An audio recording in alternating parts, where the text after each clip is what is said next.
하나님은 사모하는 영혼에게 만족함을 주십니다. 성령의 기름 부으심을 사모하여 모두 기름 부으심을 받으시기 바랍니다.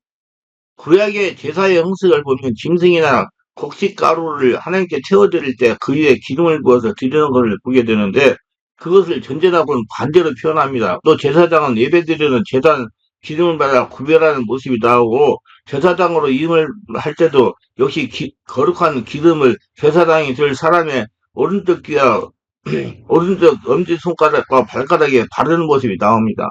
그래서 모두 거룩한 구별을 상징합니다. 더러워져 깨끗하지 못한 곳에 하나님이 함께할 수 없으므로 제단을 깨끗이 하고 제사를 집례하는 제사장을 성결케 하고 하나님께 드려진 제물을 기름을 부어 깨끗하게 하는 의식이었습니다. 그런데 구약에 그런 짐승을 잡아서 죽이고 기름 붓고 하던 제사가 예수님이 오셔서 신이 어린 양이 되어서 제물이 되시고 십자가에서 물과 피를 다 쏟으시고 죽으시고 구속으로 말미암아 이제 구약의 구체적인 관조라는 기름을 필요가 없어졌습니다. 히브리서 10장 26절에 우리가 진리를 아는 지식을 받은 후 짐짓 죄를 범한 후 다시 속죄하는 제사가 없고 했습니다. 구약에서는 어떤 사람이나 제단이나 제물을 거룩하게 하려면 기름을 부어야 되지만 신약 시대는 곧장 사람들이 만든 기름을 부을 필요가 없습니다. 왜냐하면 하나님의 영이신 성령님이 직접 오셔서 성령의 기름을 부으셨기 때문입니다. 진리 영이신 성령께서 직접 병든 몸을 거룩하게 구별하심으로 치료하시고 성령께서 친히 회개할 마음을 주시고 성령께서 직접 모든 장소와 공간을 구별하시면서 필요한 이들에게 은사도 주시고 성령의 기름 부음을 부으시는 것입니다. 권위와 능력을 주시는 거예요. 이것이 바로 성령의 기름 부으신 모습입니다.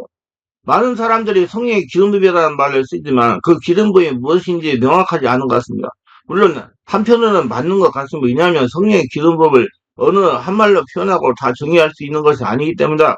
성령의 기름 부음을 광범위하기 때문에 다양한 요소를 품고 있어서 이렇게 저렇게 말하는 것들도 다 부분적으로 일리가 있다고 생각합니다. R.T. 켄달 목사님은 기름 부음에 대해서 말하면서 이렇게 정의합니다. 모든 것을 종합해 볼 때 기름 부음은 하나님의 능력입니다. 그리고 그보다도 더 좋은 정의는 없는 것 같습니다. 이렇게 말합니다. 그러면서 그거를 좀 더 이해하기 쉽도록 하기 위해서 자세하게 설명하기를 기름 부음이 함께할 때 성령 은사가 쉽게 역사합니다. 기름 부음은 성령 은사가 쉽게 역사할 때 그거에 임해 있는 것입니다라고 표현했습니다. 그럼 성령의 기름 부음은 어떤 의미냐? 기름 부음 또는 성령으로 기름 부음의 의미를 이렇게 정의할 수가 있습니다. 하나님의 그 사람을 영적으로 쓰시는 일과 관련이 있습니다. 은사의 사람과 기름 부음의 사람 중에 하나님은 누구를 쓰실까요? 그건 두말할 필요 없이 하나님의 기름 부음의 사람을 쓰십니다. 하나님의 온몸을 성령으로 지배한 사람이 기름 부음의 사람이니까 여기에 은사는 기름 부음의 한 표현에 지나지 않습니다. 기름 부음은 자신이 준비된 상태에 따라 깊은 곳에 계신 성령께서 사역에 따라 부어주시는 겁니다. 기름 부음이 지속적으로 충만하려면 말씀과 성령으로 내면이 치유되어 정신과 육의 상태가 성결하게 깨끗해야 됩니다. 고로 기름 부음이 밖에서 받으려고 하는 것은 잘못된 겁니다. 기름 부음은 반드시 준비된 자에게 하나님이 부어주십니다. 하나님이 어디 계세요? 내 안에 계세요. 내 안에서 기름 부음이 나오는 거예요. 그런데 많은 사람들이 그저 은사 전목을 받으려고 밖에서 받으려고 능력자들 따라다니면 이것이 성령에 대해 잘못된 인식 때문입니다. 성령의 기름 부음을 성령 은사로 착각하기 때문입니다. 기름 부음을 하나님이 사용할 수 있는 고정으로 보여주시는 겁니다. 고로 기름 부음이만 은사는 저절로 나타납니다. 기름 부음이 임하게 하려면 자신이 심령을 말씀과 성령으로 종화해야 된다. 우리 말씀과 성령으로 자신을 성결하게 하죠.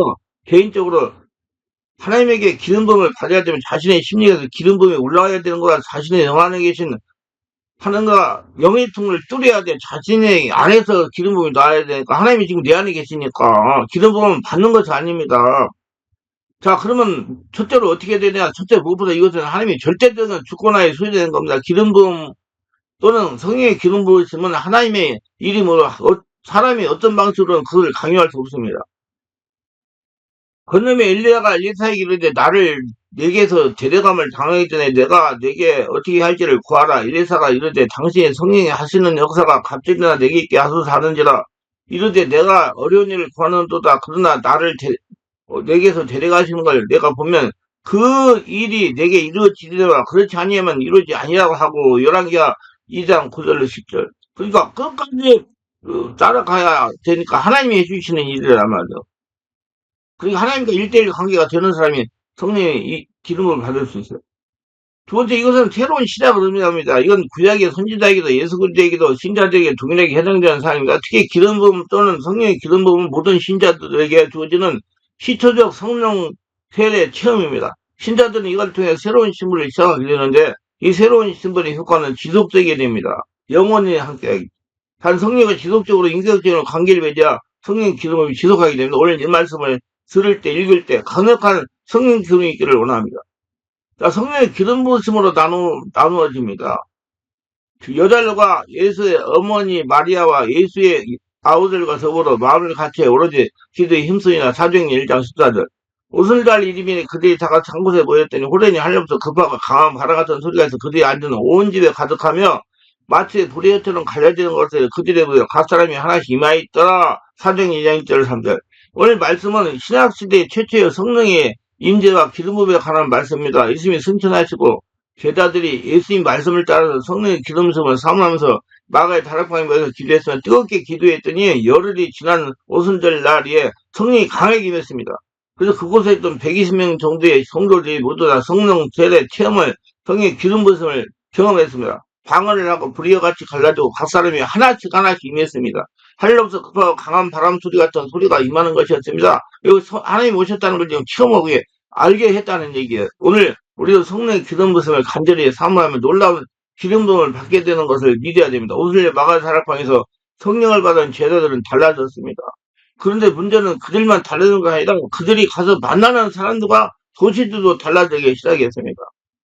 사도행 2장에서 성령을 체험한 제자들, 특히 베드로는 바로 설교할 때 하루에 3,000명, 5,000명이 회개하고 하나님께 돌아오는 능력을 행합니다. 성령의 능력을 나눠 주신 것입니다. 성령에 임한 사람으로부터 전이된 겁니다. 그리고 바로 그 다음 순간부터 9시 기도 시간에 성전에 올라가며 베드로, 요한이 성전 미문에 앉으며 평생을 살아가며 40살 먹은 남자를 은가금은 내가 보야 내게 있는 것으로 내게 주느니 곧 나사렛 예수 이름으로 일어나 걸으라 하고 한마디로 하고 나서 일으켜 세우는 기적이 일어난 것입니다. 이후로 그들이 가르침 받아 기적을 행하고 놀라운 역사를 전개합니다. 능력을 받은 베드로와 제자는 만나는 사람들이 변화가 됩니다. 불신자들이 함께 돌아옵니다. 성령의 기름 부으심이 나누어집니다. 그러니까 받은 사람을 통해 다른 사람에게 전파가 된다 그 소리예요. 나눠진다는 것은. 사도행전 8장에는 마가의 다락방에서 성령의 기름 부음을 받은 빌립이 사마리 성에 내려갑니다. 그런데 성령의 기름 부음을 받은 빌립이 그 성에 등장하니까 놀라운 역사가 나타납니다. 많은 사람이 겹쳐든 더러운 귀신들이 크게 소리지며 나가고 또 많은 중풍에 대해 못 걷는 사람이 나가니 그 성에 큰 기쁨이 있다는 사도행전 8장 7, 8절. 성령은 초단적 5차원의 하나님의 영이 성령이시니까 말씀이 전파될 때 성령 역사가 일어나가지고 안 보이지만 성령 역사가 일어나고 귀신이 떠나갔다는 얘기예요. 버림받은 사마리아의 놀라운 애가 나타났던 것입니다. 우리가 잘 아는 것 같아요. 사울왕이 되어 사무엘 선지자의 말도 듣지 않고 자기를 위해서 충성한 다윗을 죽이고자 할 때 다윗은 사무엘 선지자가 낙향한 남아 공동체가 숨었으며 그때 사울은 악신에 붙들려 있었고 어떻게든지 다윗을 죽이고자 혈안이 되었습니다. 그런데 여기서 바르게 알아야 돼요. 우리가 성령이 충만하지 않으면 귀신이 충만한 거예요. 다윗도 다윗을 죽이려고 쫓아다니는 사울도 지금 악신이 들려있잖아요. 조심해야 돼요. 우리 신앙생활 잘해야 돼요. 근데 사울에게 제보가 돌았어요. 다윗이 라마 나요에 숨어있다는 제보였습니다. 당장에 군사를 보냅니다. 그런데 놀랍게도 그 군인들이 라마 나무요에 도착할 때 그들은 예배 중이었습니다. 다윗을 잡으려고 군인들이 그들에게 쫓아가요. 작전을 개시하기 전에 성령 기름 부음이 나타났습니다. 군인들이 성령에 붙들려 예배하는 자가 됩니다. 사울왕 두 번째, 세 번째 사람들이지만 특히 여전히 성령의 기름으로 그들이 다윗을 체포하는 사명을 망각하고 하나님이 예배하는 예배자가 됩니다. 결국 사울왕이 직접 다윗을 잡겠다고 남아 나요에 내려갑니다. 그런데 이번에는 사울의 예배당에 도착하기 전인 마을 입구에서부터 성령에 붙들려가지고 성령의 역사가 일어나가지고 예언하고 기름 부음을 받았습니다. 사울이 남아 나요스로 가니라 하나님의 영이 그에게도 임하시니 그가 남아 나요스에 이르기까지 걸어가며 예언을 하였으며 그가 또 그의 옷을 벗고 사물 앞에서 예언을 하며 하나님 감사스러워 벗은 몸으로 누웠더라. 그러면 속담에 이르기를 사울도 선지자에 있느냐 하니라. 사무엘상 19장 23, 24절. 여기서 우리가 주목해야 할 것은 남아 나요된 성령에 붙들릴 때 예배하는 선지자 무리가 있었습니다. 거기서부터 성령의 전이가 일어난 거예요. 그게 거기가 성령으로 충만했다는 거예요. 그 예배하며 성령에 흠뻑 취한 선지자 무리가 있었고 그들에게만 성령의 기름 부음이 다윗을 잡으러 온 군사들과 사울 임금에게 나누었다는 사실을 믿기 바랍니다. 성령의 기름 부음이 전이가 일어나는 것입니다.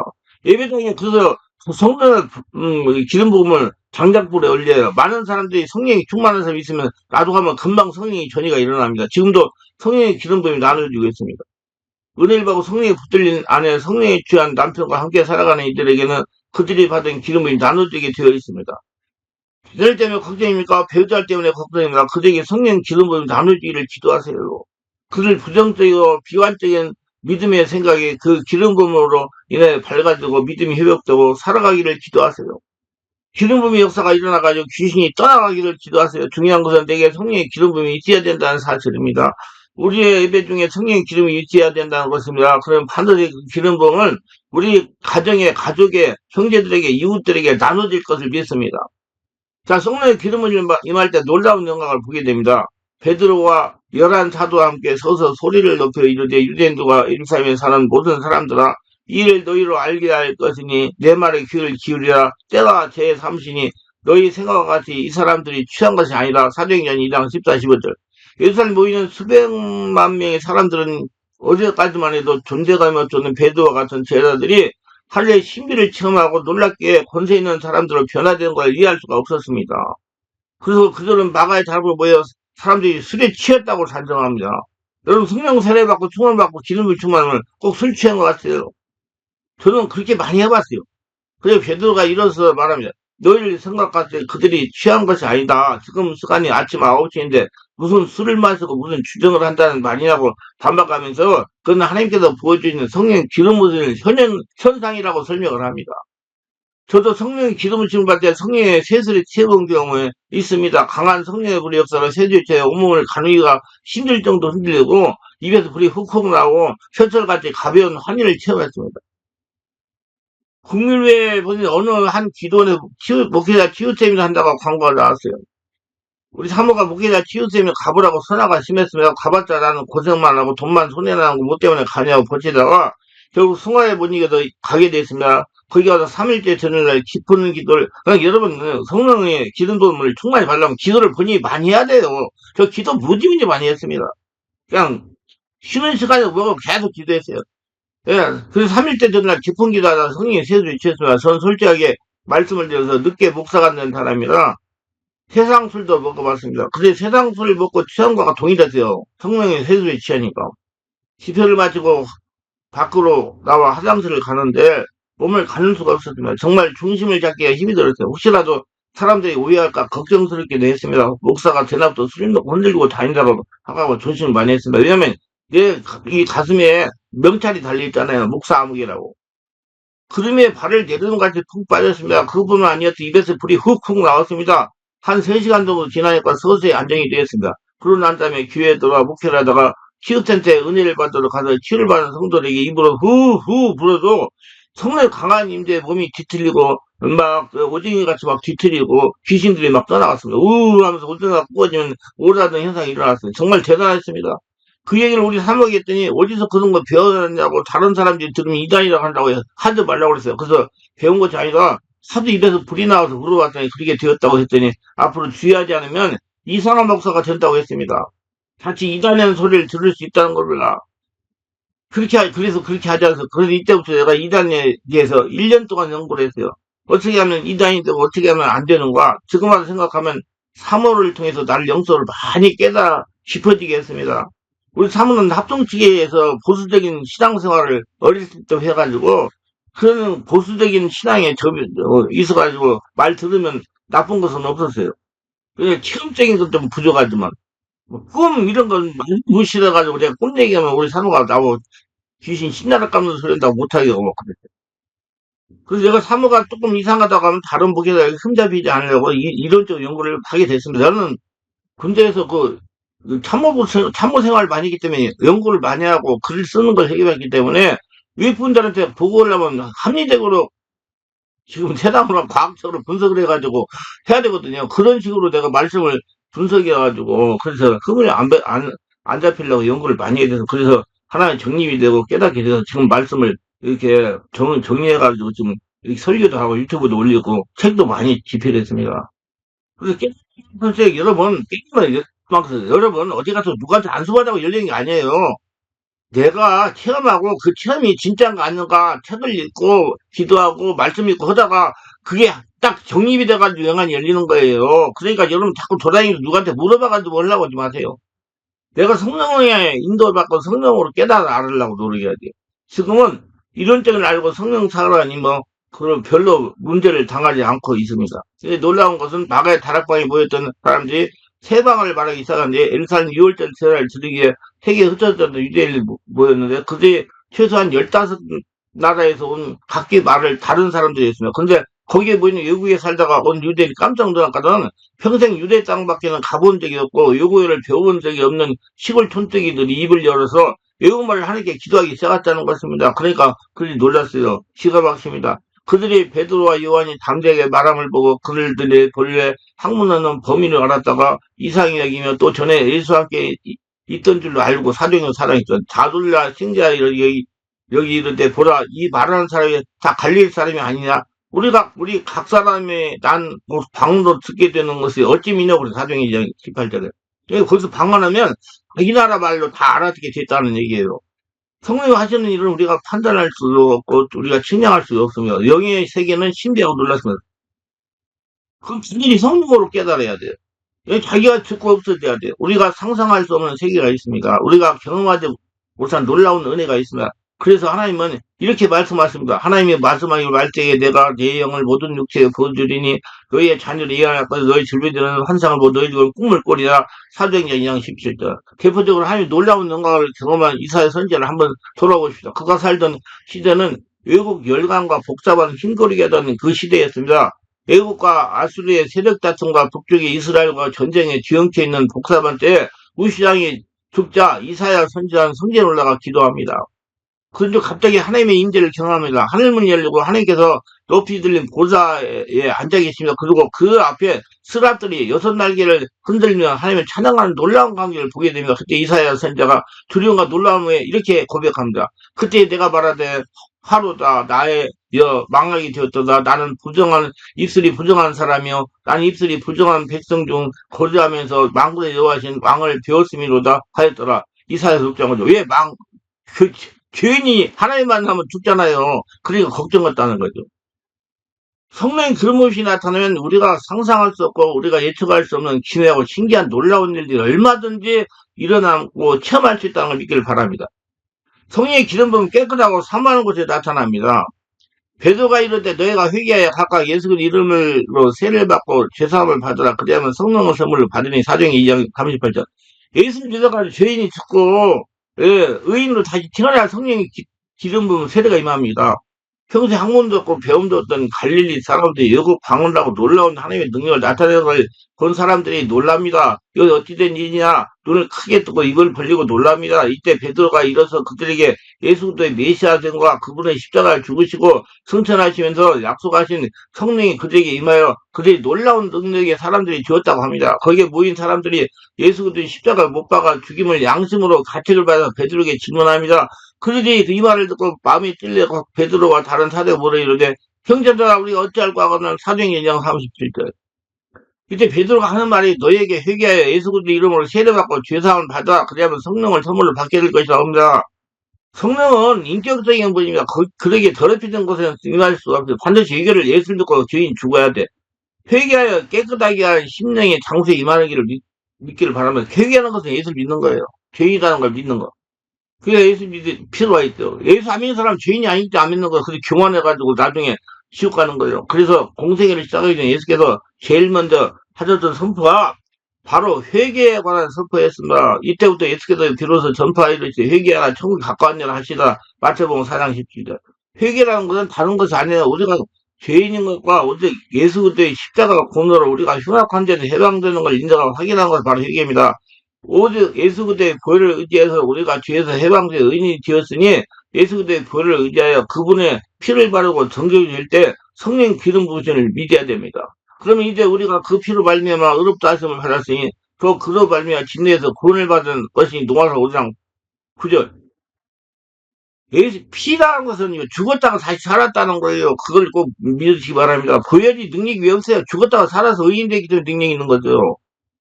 자, 보혈의 피를 자꾸 바르고 보혈의 피를 앞장서고 나갈 때 우리는 정결하게 됩니다. 죽었다 살으니까 의인이 되니까 옛사람이 죽고 아담이 죽고 예수 의인으로 태어나니까 우리 행실과 우리 선행으로 우리가 정결되는 거 아닙니다. 오직 십자가 흘리신 예수의 보혈을 믿고 의지하고 앞세울 때 비로소 정결하게 되고 깨끗하게 되고 믿어야 됩니다. 그곳에 성령의 기름이 나타나는 걸 믿어야 됩니다. 또 성령의 기름 부으면 사모하는 곳에 나타납니다. 마가의 다락방에 사모함이 있었어요. 여달로가 예수의 어머니 마리아와 예수의 아우들이 더불어 마음을 같이 오로지 기도에 힘쓰더라. 사도행 1장 10절에 기도를 정말 내면의 기도를 구약이 너무 아름답게 나타나는 성령의 나누어진 모습이 나타나는 선지자 엘리야와 후계자 엘리사 이야기는 성령의 기름 부으면 사모하는 곳에 나타남을 알게 해줍니다. 선지자 엘리야는 사명을 마치고 이제 하나님의 부름을 받으려고 합니다. 그런데 제자 엘리사는 스승 이 하나님께 취하여 갈 것을 알고 일일이 떠나지 않습니다. 여러분, 내가 하나님의 능력을 전수받고 기름을 받을 때까지 따라가지 말고 그 장소에 머물러가지고 받으려고 노래. 그 사람 따라가야 된다고요. 성령의 기름 부음 있는 사람을 길갈에서 베들에서 여리고로 여리고에서 요단으로 하나님께서 예리고를 데리고 다니면서 엘리사를 떨어뜨려 놓으려고 합니다. 그러나 엘리사는 엘리야를 떠나지 않고 길갈에서 베델에서 여리고에서 요단으로 끝까지 따라갑니다. 예, 끝까지 여러분 끝까지 따라가야 돼 받아요. 그러자 엘리사가 제자 엘리사에게 묻습니다. 건너매 엘리야가 엘리사에게 이르되 나를 내게서 데려감을 당하기 전에 내가 내게 어떻게 할지를 구하라. 엘리사가 이르되 당신이 성령이 하시는 역사가 갑절이나 내게 있게서 하소하는지라 알라. 11개 2장 9절. 결국 엘리사는 스승 엘리야의 능력을 전입하기를 원하여 그 능력이 전입하기를 간절히 삼아요. 결코 그를 떠나지 않고 최종적으로 스승 엘리야의 갑절의 능력을 받게 됩니다. 여러분도 다 그렇게 하셔야 돼요. 성도들 마찬가지, 목회도 마찬가지예요. 사람을 통해서 지금 전이가 되니까요. 성령의 기름으로 간절히 삼아 기름이 올 때까지 기도할 때 보여진다는 말씀입니다. 자, 그러면 어떻게 되나? 기름을 받은 사람과 가까이 해야 됩니다. 겉옷을 받는 방법이요. 예고수아는 이스라엘의 한 지파의 대표하는 족장이요. 뛰어난 장군이었습니다. 그러나 그의 가장 주된 임무는 자기 지파를 다스리는 것도 전쟁에서 싸우는 것도 아니었어요. 출기 3장에 11절 이렇게 써져요. 사람이 자기 친구와 같이 이야기한 것 같이 여호와께서 모세가 재미나게 말씀하시며 모세는 지는 도나 눈의 아들 젊은 수종자 여호수아는 희망을 떠나야 아니하라. 이와 같은 여호수아의 주된 임무는 모세의 수종을 드는 것이었습니다. 즉 모세의 손과 발의 역할을 하는 것이에요. 여호수아는 모세의 종이 되기 전에 하나님의 종이 될 수가 없었어요. 성경에 의하면 여호수아는 모세가 희망을 떠난 뒤에도 희망을 떠나지 않았습니다. 이건 기본이 되었다는 거예요. 여호수아는. 이건 아주 중요한 걸 우리에게 말해줍니다. 누구에게나 지도자의 영이 전이되지 않습니까? 교회에 제일 먼저 나오는 사람, 그리고 교회에서 자질구레를 도맡아 섬기며 교회를 제일 나중에 나가는 사람이 출애기 3장 11절. 아니 이런 여호수아 같은 사람을 육내로 보시다가 떼게 되면 여호수아에게 기름을 부으십니다. 한편 성경을 보면 아주 주목할 만한 사실이 나옵니다. 하나님께서는 십계명을 주실 때 모세 혼자 산에 올라오라고 명령했어요. 왜냐하면 누구든지 산에 접근하면 죽을 것이기 때문에 하나님만 하면 죄인은 다 죽어요. 그런데요 여호수아는 산의 중간 지점까지 모세를 따라 올라갔어요. 중요한 사실은 그럼에도 불구하고 여호수아가 죽임을 당하지 않았다는 사실입니다. 이것은 이미 일정 부분 모세 여호수아에게 전이됐음을 말해주고 그러니까 그래서 여호수아가 죄성이 많이 없어졌다는 거죠. 여호수아 모세를 성신껏 섬기는 가운데 이미 모세형이 여호수아에게 임한 겁니다. 훗날 여호수아는 모세의 안수 기도를 받습니다. 그리고 그때 지혜의 신을 충만하게 됩니다. 이제 엘리사의 경우 엘리사는 엘리야로부터 성령 기름 부음을 받았습니다. 하나님부터 기름 부음을 받으려면 하나님께 집중해야 됩니다. 하나님의 일에 우선을 줘야 됩니다. 다른 일에 우선 준다면 그 일이 정당할지라도 기름 부음의 충만함을 받을 수 없습니다. 저가 소리를 버리고 엘리야에게로 달려가서 이르되 청컨대 나로 내 부모와 입맞추게 하소서. 그래한 후에 내가 당신을 따르리다. 엘리야가 저에게 이르되 돌아가라. 내가 내게 어떻게 행하였냐 하니라. 엘리사가 저를 돌아가서 수완기를 취하고 삭고 소에 기구를 불살라 그 구이를 삶아 백성에게 주어 먹게 하고 일어나 가서 엘리야를 쫓으며 수정 들었더라. 11기상 19장 20절 21절.